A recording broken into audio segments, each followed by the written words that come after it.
观众朋友，大家好，欢迎收看《2月2日 M 新闻》，我是嘉豪。要发生什么大事代，头先就来报认知。全台湾电力欠能，但竟然也答应讲3月初会稳定。另外，健保药要调降费用，不过有8项有欠的药暂时未调。美国甲台湾的高层的国安对话5角色各立场拢有去，专家认为这是要显示台美之间沟通无阻碍。南部可能会碰到这30年来严重的可汗，另外南投一决潭的水价石条到这拢走出来，这代表讲水位降一格。全台湾拢伫咧欠卵，有这柑仔店表示讲，逐工进货卵，免半点钟就卖了了，甚至有民众一礼拜拢买无卵。国民党的立法院党团要求行政院就要成立欠卵小组，行政院长陈建仁也答应讲，这个欠卵危机伫3月初会改善。农委会主委陈吉仲表示，会尽全力调度鸡卵到各市场，而且会做好禽流感的防疫。放卵的所在，空拢无鸡卵，十花仔店看板顶面写着下晡5点才有鸡卵进货。头家讲，这阮这几天鸡卵入来了后，半点钟就卖了了。有民众讲，已经一礼拜买无卵了。半小时内大概就会卖完了。就大家都是用抢的，因为其实如果我今天买不到的话，那我会明天或后天多买一定的量出来，那导致后面人根本就买不到。已经蛮久都找不到单，所以到处问。那你想大概几天已经没有买到了？1个礼拜都没买到。全台湾这个所在买无卵，鸡卵国家队被点名成立2年，又无度解决欠卵的问题。农委会主委陈吉仲进行下室内，国民党立法院党团李立讲，陈吉仲就任5年，卵价是一年比一年较贵，就连囡仔营养午餐拢食无一粒卵，要求行政院爱成立欠卵小组。他要今年进口30万只的种鸡。这30万只的种鸡要到2024年、2025年才能实际的反映产蛋率的这个良率上面。蛋价比起其他国家来说，我们还算是平稳。对国内鸡卵需求量达到12万箱，即阵供应量大约11万3千箱，也无到7,000箱。行政院长陈建仁回应，鸡卵供应受到禽流感、季节气候变迁的影响，经由调度，也有饲料贩卖减税，答应3月初欠卵危机就缓解了。这一个禽流感的防范改善这个鸡舍的设备，避免禽流感的感染。更重要的呢，我们也加强这一个国外的鸡蛋的进口。有时候让消费者到我们的超市跑了1、2次才买到鸡蛋，我当然会觉得非常的不好意思。跟农委会所有的同仁，每天会把鸡蛋调度到市场。外界关心是不是卵价暂时卖起，但集中讲卵价是由饲价协会、卵价事业产销督导委员会来订定。对着气候甲禽流感，农委会落实防疫工作，补助禽舍设施更新，提升台湾卵鸡产业的竞争力。记者综合报道。讲到这健保药的介绍，明仔载会公布，按算要调降6000多项的一个药品。健保署长赵宗良表示，调降的总金额是81.8亿，不是外界风声的150亿，而且有88项有这欠药危机的药品是未来调整。这款药也包含着咱食用的软便药甲抗生素等等。详细细节上紧伫明仔载就会公告。不少民众较关系到社区药局也慢性病连续药单，也毋过风声健保署会大幅健保药有选，也互外界烦恼。欠药恐惊会更较严重，而且药价调降了后，病院可能会出现一波换药啊。对厂商的影响层面比较大的时候，会不会造成供应上有一些短暂性的短缺？医疗机构也会根据民众的这个用药的一个习惯以及成本各方面的考量，去综合判断要不要去换同品项的药来使用。对此，健保署长赵宗良亲自说明，今年健保药价有计调降6000多项药品，总金额是81.8亿，并不是风声150亿。为了避免影响药厂供药意愿，已经拟定3大原则，包括比基本价较低的药品无调整，另外调整了后药价比基本价较低，上价调价基本价，而且已经向食药署通报，佮经过评估确定所欠的药品无被调整。目前呢跟食药署有通报的，大概有88项，那么面临缺药危机的，我们一律不调整它的药价，维持原价。周宗良强调，药价调整上紧2-3摆是公告，因为4月初1上路实施进程，要予业者有反应的时间。那业者对降价幅度无够成本的问题，会当提交分析报告，健保署会进一步讨论。记者综合报道。美国甲台湾高层的国安对话自一直咧美国在地协会华盛顿总部举办。咱的外交部长吴钊燮、国安会秘书长顾立雄、驻美代表萧美琴都有出席。也那美国方面有副国务卿雪曼、白宫印太事务协调官坎贝尔，也有国防部印太事务助理部长瑞特纳，双方闭门会谈7点钟，而且也要去参见媒体检讨。有专家认为讲，背书是特别要显示台美沟通无阻碍款。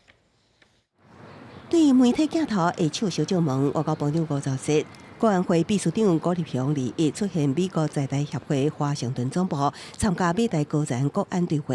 美国出席官员有副国务卿雪曼、白宫印太事务协调官坎贝尔、国务院亚太组卿康达、国防部印太事务助理部长瑞特纳等人出席。那闭门会谈有7点钟，也毋过台美双方拢无对此作出回应。媒体报道，外交部部长跟国安会秘书长在华府 AIT 总部会谈的新闻外交部没有评论。以往呢，我们尽量是对外不公布了，事后说明，所以这个是跟以前有一点不同。希望加强跟台湾的关系，也做给他们看，做给一般老百姓看。当然，最主要我想也是做给中国大陆看。前外交部长张建仁表示，台美国层对话有真侪年啊，一摆无相比和媒体翕到画面，确实是甲以前无同。那即马时机敏感，除了美中间谍气球事件，也有中期议长麦卡锡访台等议题，专家分析，这显示美国有意凸显甲台湾沟通管道真顺。像特别接近 AIT 主席的白宫驻金主任罗森伯格也亲自甲台湾高层会面，除了国安议题，也有可能谈论总统蔡英文的访问美国的计划。因为假设有访美的行程，可能这个相关的一些程序一些或是后续引起的一些可能一些影响还有一些相关的细节就变得非常非常重要。也毋过，前立委蔡正元最近转发美国媒体电言论，指出美国总统拜登有毁灭台湾的计划。美国在台协会回应指出，拜登总统当年亲自投票支持台湾关系法，佮继续坚定遵守到底，包括协助台湾自我防卫等对台湾的约束真坚定。外交部也补贴消息来源，完全无查证，绝对毋是事实。记者综合报道。讲到这罗西亚拍乌克兰战争，也和美国甲罗西亚两个国家的总统互相伫咧呛声。罗西亚总统普京日发表演说时阵，宣布暂停甲美国协议的新战略武器裁减条约，而且有可能恢复协议的测试。针对到这款的言论，美国总统拜登也是支持乌克兰。北约组织的秘书长认为，普京的做法背书是要影响第3回世界大战。各国规讲，俄乌战争特别满一档。俄罗斯总统普京伫发表国情咨文演讲的时阵，宣布暂停甲美国协议的新战略武器裁减条约 New START。佮表示有必要时阵有可能恢复协议测试。В том числе с учетом того, что в США идет разработка новых типов ядерных боеприпасов. Такая информация есть. В этой ситуации Министерство обороны России и Росатом должны обеспечить готовность к испытанию российского ядерного оружия. Первыми мы, разумеется, этого делать не будем. Но если США проведут испытания, то и мы проведем. New START 是美国甲俄罗斯双方唯一个限制核武规范的协议，目的伫限制双方核武的数量。俄罗斯外交部强调，伫条约的有效期限2026年到期进前，有关的遵守核弹头数量的限制。普京伫演讲内底，依然强调军事行动的正当性，批评欧美国家利用乌克兰冲突对俄罗斯做制裁，是要结束甲俄罗斯的关系。嘛认为西方国家的制裁无成功，对此美国总统拜登是甲普京化为交战，伊伫波兰发表演讲，表示继续坚定支援乌克兰，而且强化北约组织的东边防线，伫一礼拜以来宣布对俄罗斯实施新的制裁。1 year ago, the world was bracing for the fall of Kyiv. Well, I just come from a visit to Kyiv, and I can report Kyiv stands strong. 李北约组织秘书长史托滕伯格利益伫甲欧盟甲乌克兰的三方会谈内底，批评普丁的决定是要向第三届世界大战发展。As he made clear today, he is preparing for more war. We are also increasingly concerned that China may be planning to provide lethal support for Russia's war. Putin must not win. That would show that aggression works and force is rewarded. 联合国秘书长古提瑞斯就呼吁美国甲俄罗斯爱恢复全面履行条约，认为无核武限制世界会更加危险甲无稳定。而欧盟是表示会召开各国国防部长的会议，讨论更加具体的应对方案。国际新闻台是唐平英。咱来关心到咱的水情，即南部可能要面对这30年来上界严重的可旱，其中台南的水情是愈来愈严重。台水公司已经决定对3月初1开始，甲台南的水情灯号修改做减量送水的柑仔式灯号，互南口的情园代工业者开始伫咧烦恼咯。而且这气象局预测4、5月要落雨几率是真细，可能影响到高雄水情，业者也开始伫咧想办法讲，这无水通用是要安怎？不过，这经济部长王美花也讲，袂互欠水去影响到台湾的产业。淡水会流互各地科学含产业园区在用地的需求大大增加，因应产业需求含转型，高雄南市科技产业园区推动更新计划，要甲具行政建筑拆掉电器。经济部长王美花日前嘛参加动土，不会影响产业，对，不会影响产业。对记者的问题，王美花是承诺欠水袂影响到产业，但是南部已经有一冬外无明显降雨，气象局嘛预告4、5月降雨几率增加，恐惊冲击高雄水情，企业嘛烦恼园区供水稳定度。我们尽量的省水使用哦。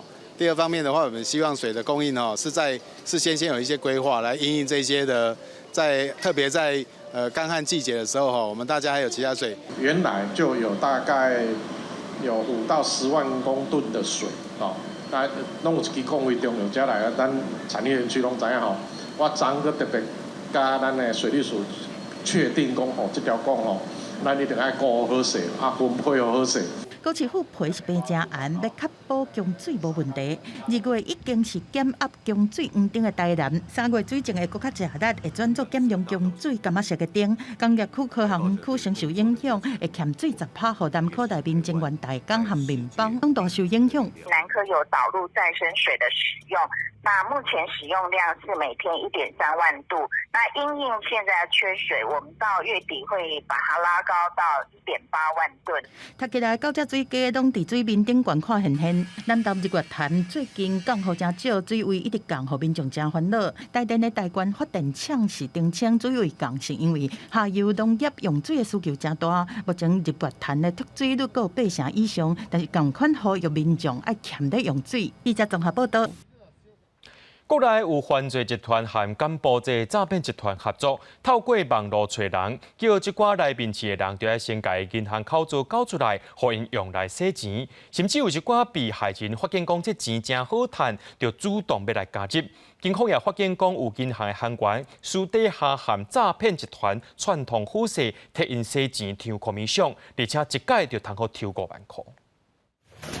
铁警警力破门攻击器，几个查甫人为困民当中行请。每一间旅馆只待2天换所在被炸击，最后意外被抓，警方阁救出6个互人关起民众。满满的假金铺啊，放满面床，犯罪集团老头手法，利用网络高薪水来征人，骗被害者交出假金铺啊，阁关伫旅馆一直到银行小户被警示。在我们监控的过程中，的确有一个被害人哦。因为这个获利丰厚，所以就直接加入他们成为这个控绑的成员。外号土爷38岁姓林的负责人组成犯罪组织，受柬埔寨犯罪集团指示协助洗钱。半年来超过新台币4亿，真侪嫌犯被抓，依照早期洗钱这罪嫌移送。不过警方前一对早阁发现案外案，有银行行员涉嫌以其职权协助诈欺集团成员调整约转账户的额度，调额的人头账户超过20人，遭转出的赃款超过新台币2亿元。他到案之后是全盘否认，那他声称自己只是正常的受理民众的申请。警方发现18岁姓朱的行员涉嫌甲洗钱集团共谋，协助提悬人头小户转销的行业，相关正做3000万，为当中抽commission，用论件算钱，成功一笔就赚5万。敢若伊经手的钱都超过新台币2亿。为防止这种诈骗犯罪，法务部已经咧修法，但发早起目前有关的行政院审议。记者综合报道。土耳其甲叙利亚的边界发生大地震，到目前为止已经有47000人往生。不过，伫咧放落来厝壳内面，有关会当找到活落来婴仔，即马也已经健康出院，交予伊的阿姨请用。一寡放落来喙壳是塞甲喙膏膏，要安怎处理？当地政府是真头疼，而且也要赶紧重建，互居民有一个裂风避雨的空间。一家人为伫这细汉婴仔身躯边一直解冻，土耳其甲叙利亚强烈地震，防救出来这个查某婴仔，毋若顺利来出院，也正式由阿姨一家人来收养，准备甲6个表兄弟姊妹斗阵来生活。وهي صارت يعني وحدة من أولادي يعني بنت لإلي يعني ما مميزة هي من أولادي。阿弗拉爸母甲4个兄弟姊妹拢伫地震中不幸来死亡，用发现时身躯也连着大在大。尽管进前传出真侪人有意愿要来领养阿弗拉，最终由交由伊阿姨来请养，并且用伊老母的名来号名，已经是真重大。不过阿姨一家人相关住伫叙利亚东灾区阿勒颇，即阵厝已经倒去啊，未来因一家人的日子也真歹过。أنا انعرض علي كثير إنه أطلع برا البلد وهذا ما أنا رفضت خلاص أبوها وأمها ماتوا هون بسوريا راح نبقى بسوريا معها。土耳其安哈吉亚灾区的破砖仔顶面是挂着真侪红色的鸡龟啊，用来纪念灾难中死亡的囡仔。而这侪厝倒来留落来几百万栋的阿门土架，也找无会使集中放的所在，恐惊也有环境污染的问题。只不过政府即阵头壳更加疼的问题是，要安怎来安置大量的灾民。总统埃尔多安进前表示，3月起要开始来重建大约20万户厝体，因为若是无厝通住，住伫布棚，这也毋是办法。公视新闻杨安编译。非法入境的移民，和美国国州是真歹处理，特别是远近边界或者是海岸的一个德州甲佛州，当地政府为着要抗击拜登政府的移民政策，进前放了伤过冷，特别用巴士一台接过一台，甲一寡移民送去纽约。不过纽约也无所在通好收容这块移民，是政府最近就提供免费车票，鼓励这块移民会当去到加拿大或者是别个城市。不过这款的做法也引起外界批评。纽约上保养的港务局巴士总站最近出现真侪欺骗，领免费车票被前往美加边境。It's hard coming to the United States, and it's even more difficult to get by once you're here. 萨拉马去年6月为美北边境进入美国，我来到纽约，有关地想要伫纽约讨生活，不过加拿大工作文件就等到唔知什么时阵，最后也是选择前往加拿大。But I am 100% grateful to New York because the city provided free housing and free food. But I am a bit sad that I didn't achieve my American dream. 提供免费车票的都是纽约市府。进前德州甲佛州因为不满拜登政府的移民政策，陆续将大量的移民送到纽约，到达已经有4万多人。结果原先对移民友善的纽约也感受到收容的压力，开始用免费车票鼓励移民前往加拿大还是其他城市。I search the better life.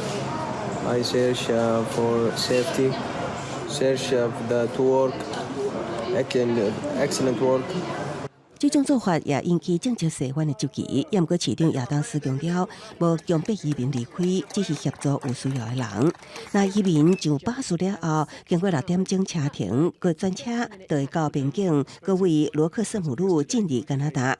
罗克瑟姆路不是正式的检查站，无详细经历，所以较好入境。去年就有4万名移民为这进入魁北克省。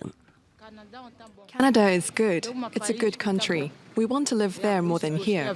不过最近魁北克省长一直强调移民人数增加，当地已经被砍利，伊要求联邦政府关掉罗克瑟姆路的过境点，移民的加拿大梦恐惊也有变化。公视新闻陈冠玲编译。意大利水都威尼斯今年可汗是真严重，这运河水位已经达底了，水上过低，这船啊是跋倒走。专家甲环保团体也警告讲，未来可能会再出现可汗。现在讲到法国最近是几个月拢无落雨，因可能要面对这欠水危机。威尼斯运河水位实在伤低，以早真受到观光客介意的水上游览行程，即马煞看到运河变作6公里大街，厝的地基捅出来，船只卡伫苦化的河床，也造成贡多拉水上客运车甲救护车无法度运行。这项情况已经继续几礼拜。这个单位阿尔卑斯山落水量无到往年的一半，落雨量也不足。北部的加尔达湖水位降到历史新低，乌上一座圣比亚吉奥小岛，即马出现一条小路。Abito qui da 18 anni e non l'ho mai visto così basso il lago. Cioè di solito arrivavo qua con la barca, invece questa volta si va a piedi. È abbastanza brutto, diciamo. Speriamo un po' di pioggia in più. 西澳目前有一个高气压打着，已经滞留大约15天，造成气温升悬，无啥会落雨。根据上新的气象预报，未来几天有一个气旋挖近，有希望带来落雨。意大利环团环境联盟表示，意大利的河流湖壁出现欠水危机，上长河流保护为西北部的阿尔卑斯山脉流往亚得里亚海，即马水量甲往年同期比减少61%。烦恼去年7月就遇到70年来上严重的苦化的危机会搁发生，迄当时保护进入紧急状态。这个区的农产量占意大利的1/3。那伫法国已经有31天无明显落雨的苦化记录。气象局立意表示，自1959年有记录起来，当季无雨天数是以前毋捌看过。去年因为严重苦化、雨水不足的危机，即马更加互人烦恼。西南部大约有1000位的农民上街抗议，要求储水灌溉。Et là, nous est proposé des baisses autour de 20-30% des volumes, qui sont catastrophiques pour notre agriculture locale. 通常当季是靠落雨量来补充地下水的关键时期，不过自1月2日以来，法国全境逐天落雨量无到1毫米，甲2020年的春天的记录是差不多。公司新闻黄文廉编译。那准一礼拜休困3天，这敢有可能呢？英国正在做一项大规模的研究，这资料显示讲，一礼拜休3天，那员工的身体会较健康以外，公司营收颠倒增加。9成参与研究的公司拢表示会继续参与这项研究。对比起来，到倒病才到安静时节，人类伫疫情前后对工课的心态出现真大的转变。英国有非营利组织和剑桥大学和美国的研究单位合作，去年6月到12月是做全球上大规模的一礼拜休3天的实验，拢总有超过60间英国的企业要3000个员工参加试验，薪水无减，但是一礼拜只需要做工课4天，结果安怎呢？ Our turnover stayed, it was actually 102%, so despite the fact we were working reduced hours, and it is reduced hours, it's not more hours in fewer days, we actually managed to increase our turnover. Our sickness levels, the absenteeism over that period dropped by 66%. 另外，员工整体的健康嘛有明显的改善，感受压力和感觉疲劳的状况减少啊，困眠嘛变好。9成外的公司拢讲会继续用这个政策。Because the thing we were most concerned about was this idea that would people become more tired and more stressed because they were trying to compress their hours, and that's not been the case.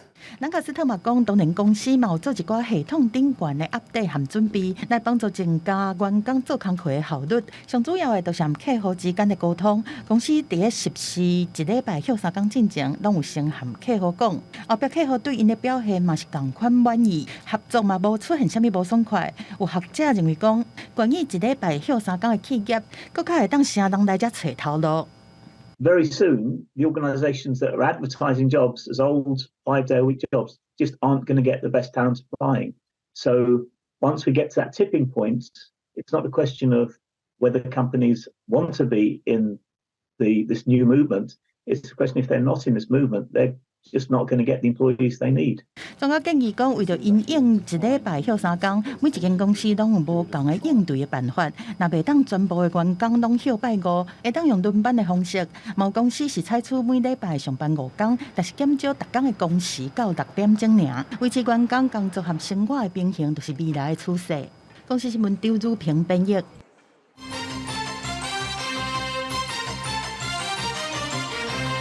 民进党今召开中常会，确定总统、立委提名初选的选务工课日程。3月初8中执会会成立明年大选提名策略小组，4月12公布总统提名人选，5月17会公布区域立委参选人的一个提名名单。那国民党是风声讲要征调新北市长侯友宜来选，当初协助立论是下令党内就要共心团结。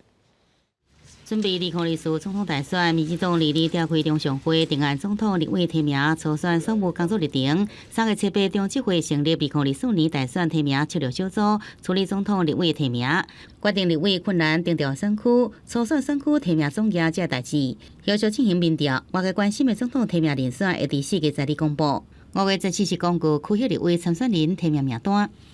并决议总统初选若同额登记，立委初选民调相关时程提前1周。甲民进党早一步布局大选，公布初选的议程，国民党议员是静悄悄，甲党心放伫眼前，南投立委补选。不过传出鸿海创办人郭台铭有意回归参加提名，加上党内也传出可能征调新北市长侯友宜。对此，国民党主席朱立伦下令全党卖讲是非，团结一致，绝对不容许。这个中间有很多的谣言，很多的是非，很多不是事实的事情，来影响国民党的团结，影响我们全党一致共同的目标。全力在拼市政，我们期待市政的建设，短期间就让民众有感，所以这些的建设才是我最关心的。所以我们期待市民朋友跟你们一起见证新北市不断的超越今天，让明天会更好。朱立伦强调，国民党就2024大选未拖，也未着急纠正。侯友宜是讲，台湾应该无分你我族群，无党派问题，内部要有共识甲向心力，现阶段甲重心放伫拼市政的建设。记者综合报道。带观众朋友来关心咱国内经济问题。即主计总处今日公布2023年国内经济成长率预测是2.11%，是最近这8年以来上届嘅成长率。另外，这全面发6,000块，上紧伫4月才会发。主计长朱德斌认为，全面若摕到这6,000块，因为有一寡民众会把这钱欠起来，或者是出国去旅游，若准备来带动经济效益的效果是真有限的。如果干那会当带动 GDP 成长0.35%到0.45%之间。如果说3800亿的预算都按照我们的规划能够通过的话，我们保守的估计大概是0.35到0.45之间。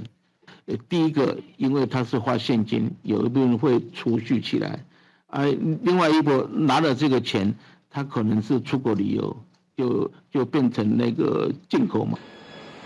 为了要让观光业赶紧兴旺起来，交通部长王国材表示，已经变相关的预算，包括来台湾自由行的旅客有机会摕到5000块消费金，团体旅游的部分旅行社每一团补助1万到2万块。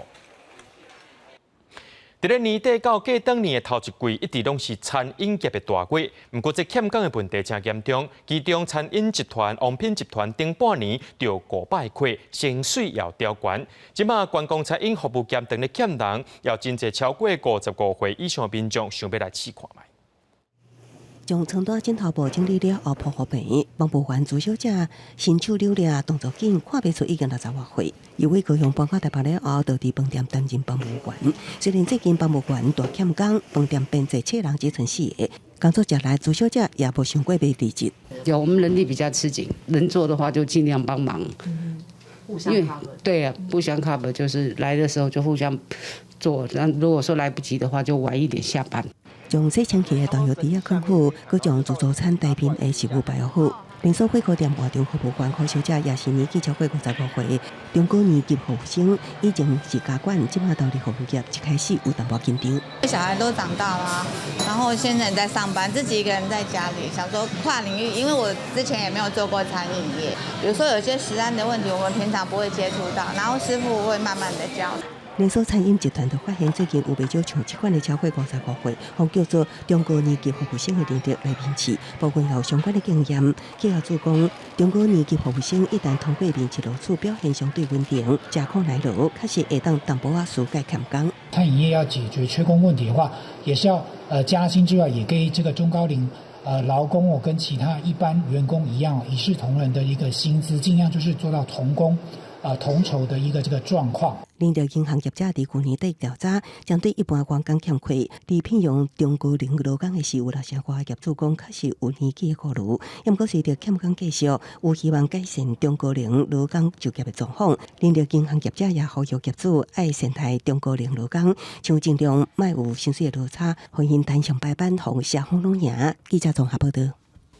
有一寡餐厅拢已经引进机器人的送餐服务，国内工研院利用自动驾驶甲误区技术，打造全台湾头一个机器外送员。这3月开始咧，会伫咧高雄软体园区的超商推动这送餐的服务。甲人客订的咖啡放入去箱仔内底了后，机器人外送员就准备出发。自动式移动机器人 AMR 伫餐厅送餐已经无限行，工研院打造全台第一个机器人外送员，要行出户外。3月起，伫高雄软体园区内的超商进行外送的服务。地形的判读就是等于扫地图进去哈。那第二个呢，照着存在里面的地图进行路线规划。那第3个是避障。那我想今天的一个重要特点就是它会坐电梯，好，这是我们一般在路上看到自驾车所没有的功能。除了会使互机器人家己坐电梯送餐，靠自动驾驶功能甲5G等技术，无论是转弯也是就行落行，拢可以袂倒。拄到障碍时，也会当打动或者是撇开。甲工研院合作的超商业者期待，未来机器人外送员会当解决欠工的问题。像这种无人式的服务呢，其实会带动呢我们在这个整个的服务的范围的扩大，以及我们人力的节约上来讲，都可以起到很大的一个协助。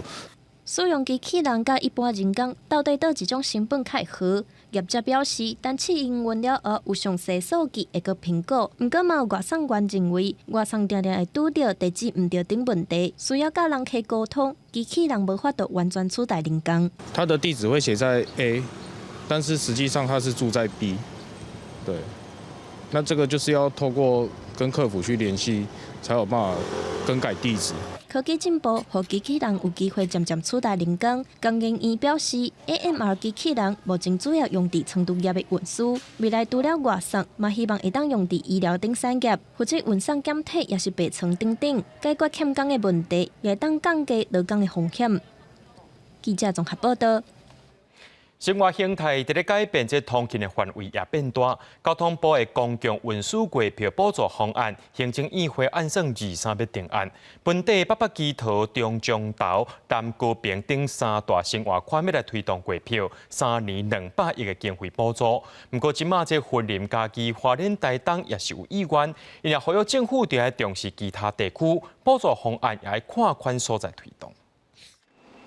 公车到站，人去落车，行几步就使转盘捷运。有民众带台南，逐工跨县市通勤到高雄上班，每代替的月票搭配捷运，一个月大约爱3300的交通费。若对屏东到高雄，敢若代替30天月票就超过1100块。未来拢会纳入交通部月票补助方案。南台湾的南高屏生活区初步调向县市内跨县市2种方案，以高雄为例，会使配捷运，也有轻便铁路这大众运输来往台南屏东受代替加公路客运，大约伫1000块以下，互民众用较省的。他如果要搭各种交通工具，他必须要分着去买，对他来讲，在不熟悉的状况之下是很难的。在我们的 Mango 的平台上和月票的发行，那至于详细的票价，我们其实还在计算，然后大概应该会在1000元以内。交通部有建议3年200亿经费补助公共运输月票，原来锁定台北、新北、贵人、桃园、中彰投、南高屏这3大生活区。不过消息解出来，云林嘉义首先来争取关注，就不能只有齐头式的平等，应该要因地制宜才是。我们希望透过台铁，那也透过我们市内的这些公车，或是我们所有的公共运输了。花莲甲台东也拍算申请，更加希望符合在地需求。希望鼓励这个观光客来到花莲，多使用这个电子票证。内容可能会用多元运具的方法来进行这些相关的补助措施。现全台22个县市，包含花莲、台东甲外岛5个县市无申请，由月票票价也牵涉到中央补助款甲地方的自筹款。交通部讲，正密集甲各县市来讨论经费平分的比例。记者综合报道。公民会有接到民众检举，讲屏东小琉球21间藏水业者自费计价，本地一个人是300至350块，不过即马拢起到400块啊。公民会也认为讲这是违法，处罚业者235万。不过业者强调，因是因为疫情配合政府伫咧防疫，成本增加不少，才会来起价，认为这公民会的处罚是不合理的。疫情解封，又阁有侪游客来到小琉球畅水，欣赏海底生态。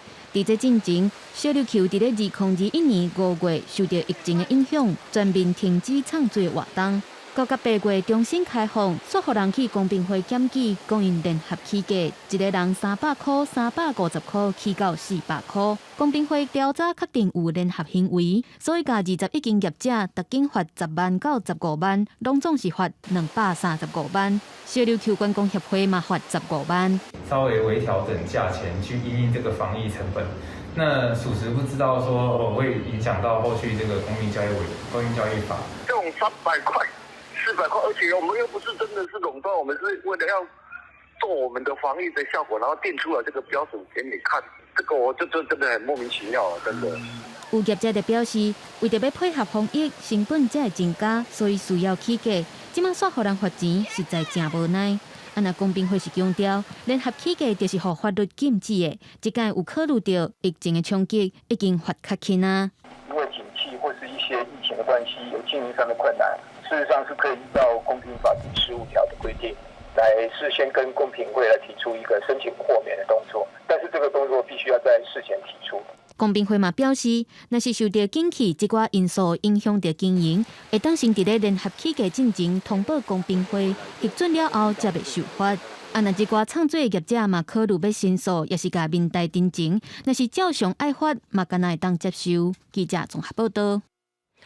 林务局农林航空测量所负责国土协商的任务，即马现有的飞行机拢超过40年，农委会搁再买2台新型的航测飞行机，这翕起来是真清楚。那针对11000英尺的天顶翕落来，这过路人拢是翕甲清清楚楚，而且甲大量相片投起来，处理时间加较紧，效率也变甲真好。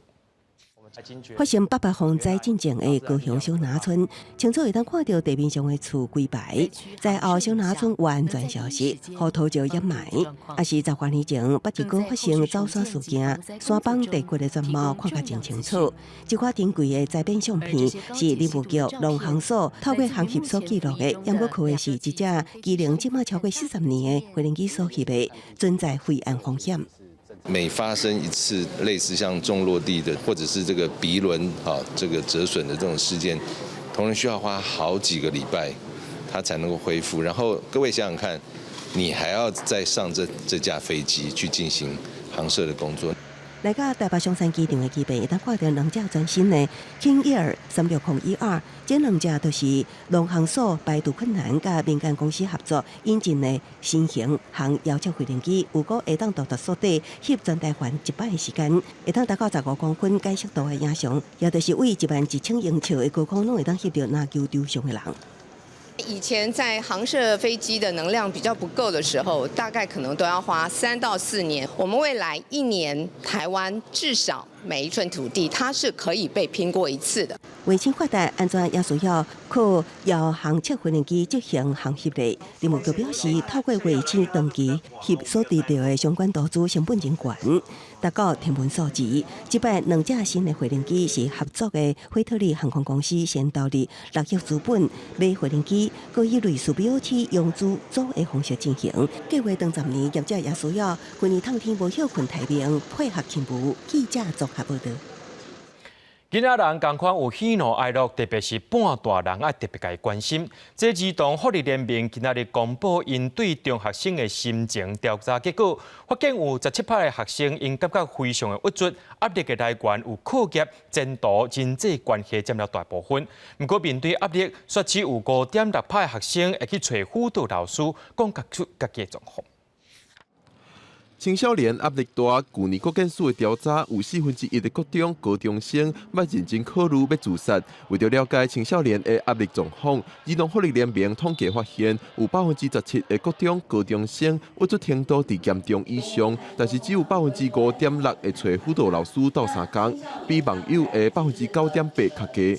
如果辅导室只有5%，到底发生了什么事？很多的青少年朋友告诉我们的是，其实学校隐私做得很差，还有课很满啊。他到底要什么时候去辅导室？然后请假了，大家都知道。他们被污名化的时候，就会被贴上很多标签，就会像我们这样子的一个网友，完全不认识的人，像是一个树洞一样来投递进来。那这个原因，自从心理师观察，台湾社会对学校课程也是较看重，较无重视情绪教育。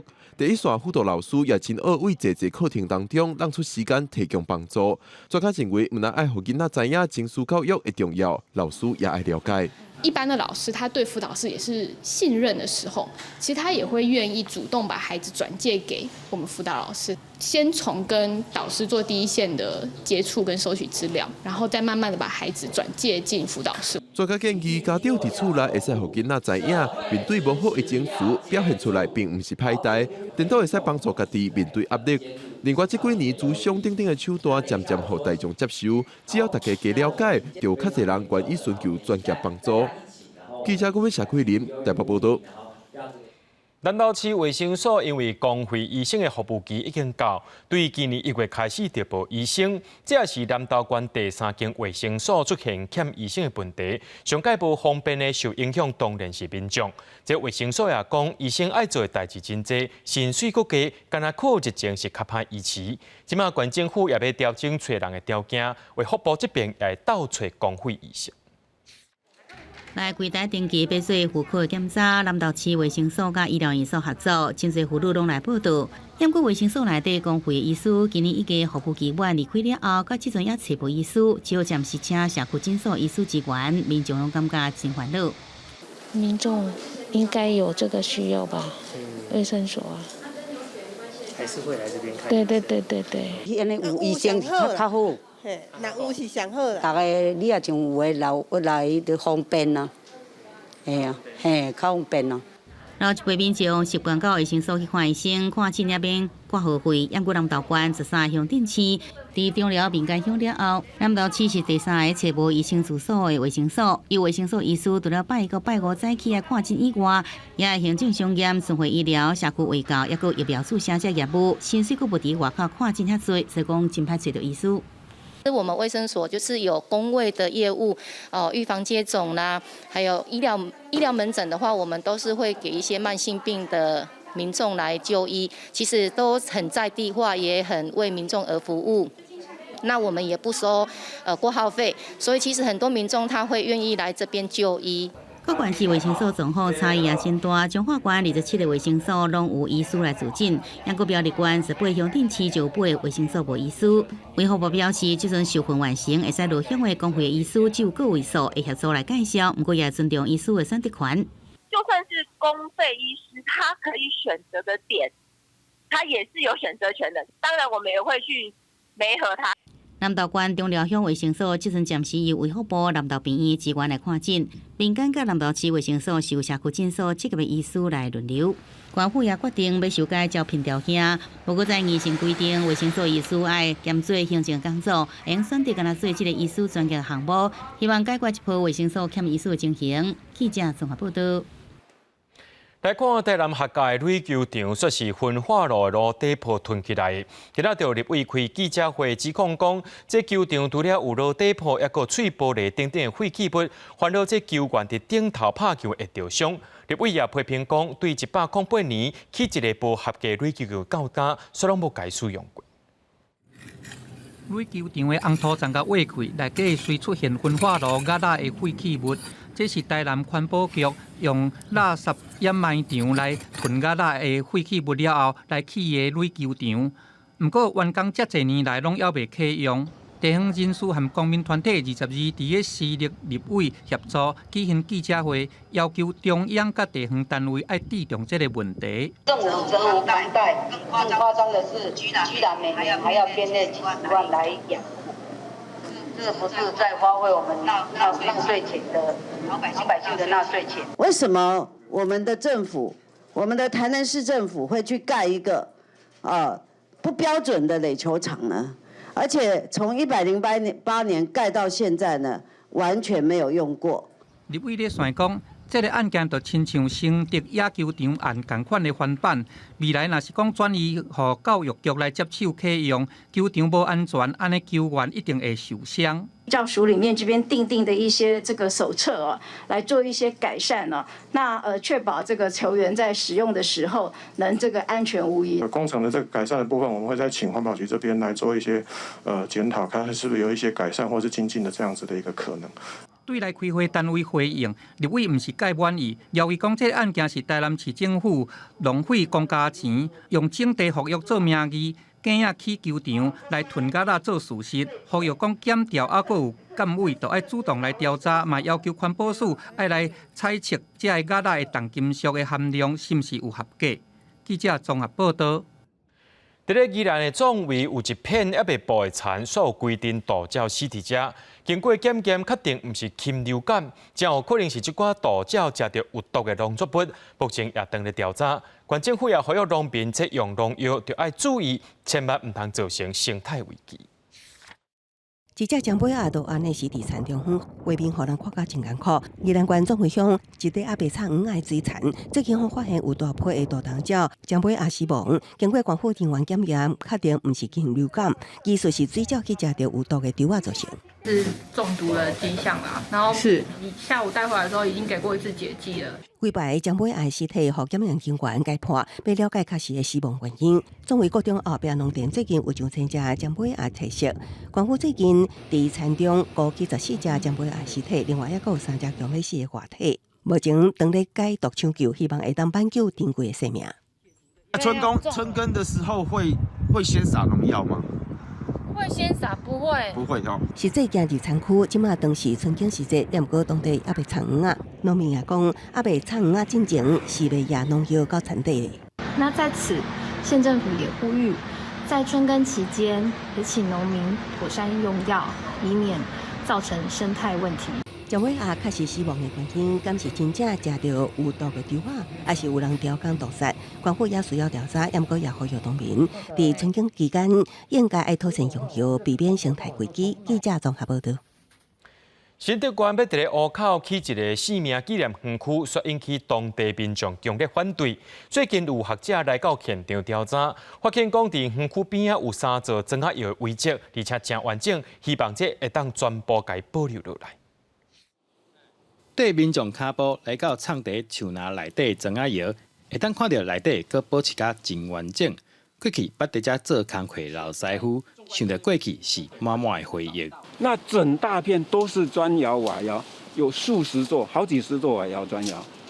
那现在通通没有了，现在能看得到遗迹的，就是规模最大就是现在这个八卦，只剩下了这几座这几乎连起来像这个文化景观如果没有保存，真的很可惜。那这个窑它算是八卦窑，它很多技术非常特别，像中间有一些露天的烟道啦，它以前排材跟我们一般想象的八卦窑从上面丢煤不一样。对传统庄仔窑有相当研究的专家指出，这3座庄仔窑其中连环窑主要是以2条棒空形的铁管窑相连接，上特别的是。其中一座有非常珍贵的八角形烟筒，能够在湖口找到这样的一个比较特殊的一个变异种的窑炉呢，我觉得是代表的是在那个年代呢，湖口这个地区的它的整个红砖的这个生产的一个需求，人民生活的一个演变的一个非常丰富的样貌。那我希望这样子的一个用土烧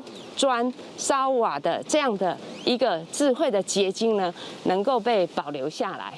站在我们乡民的角度，还是说新竹应该讲说整个大新竹的角度来看的话，其实我们都应该要好好的去保护这一座窑，因为真的是太珍贵了。学者希望县政府会当将珍贵的文化资产保存落来，让未来子孙透过庄仔窑明白台湾历史的变迁。文化局表示，依照文化资产保存法，未来有申请提报，出来会办理现场勘查，进行文化资产价值评估来判断。记者刘君和新店报道。罗西亚拍乌克兰的战争发生了后，这核能武器战争的风险也变悬。在加拿大首都渥太华有一间本特别用来对抗核战的地下碉堡，搁在引起众人重视。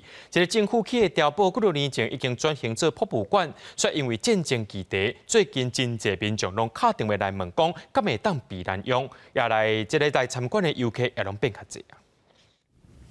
伫渥太华郊区的冷战博物馆，外表看起来无啥物特别，但是入去内面了后，通过这条真宽的隧道，内面就是另外一个世界，拢总有地下4层的建筑，灶骹用餐区去核污染的设施、政府办公室、医疗中心拢有，当然嘛有紧急广播的所在。So this is the room that emergency communications would have went across the country during a nuclear attack, and we have an example here.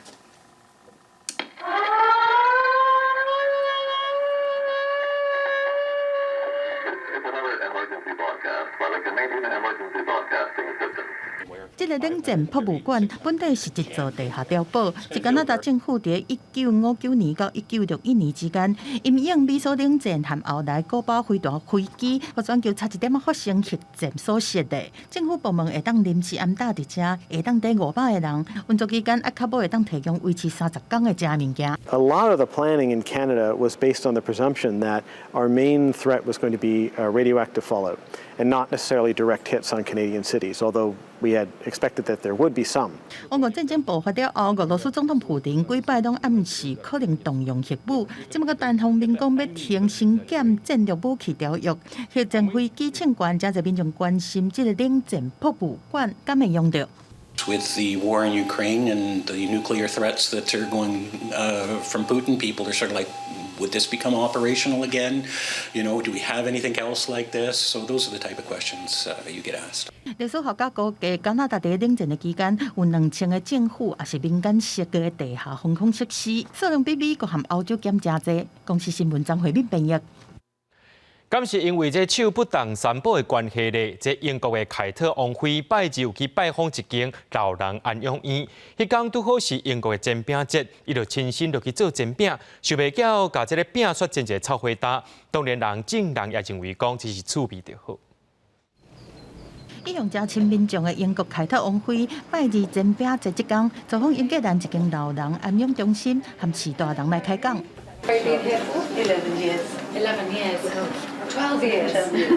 煎饼节是对基督教的传统来的，甲打大约400年的历史。现场特别安排予凯特等伊的厨艺煎饼，予士大人食。伊认真甲总铺师请教煮食的技巧，甲面搁倒入去鼎内，搁表演甲饼对空中核，但是蒸出来的饼缩高复复。Definitely that one. All the ones that were made earlier are much nicer than this one. I'm sorry, I haven't done you justice.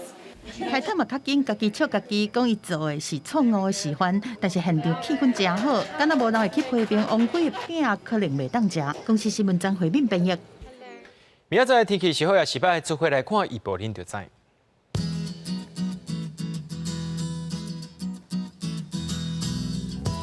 基隆到新竹对15度到19度。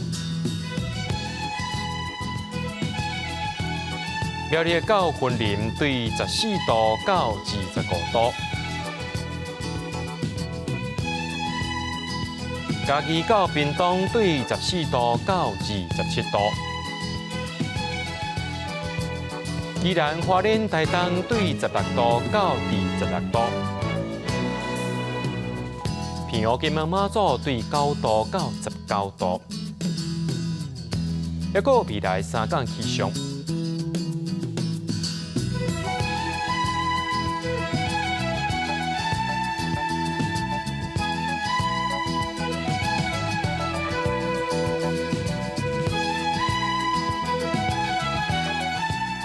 新闻最后，感谢各位观众朋友收看今日新闻，我是嘉豪，明仔载暗时7点咱再相会。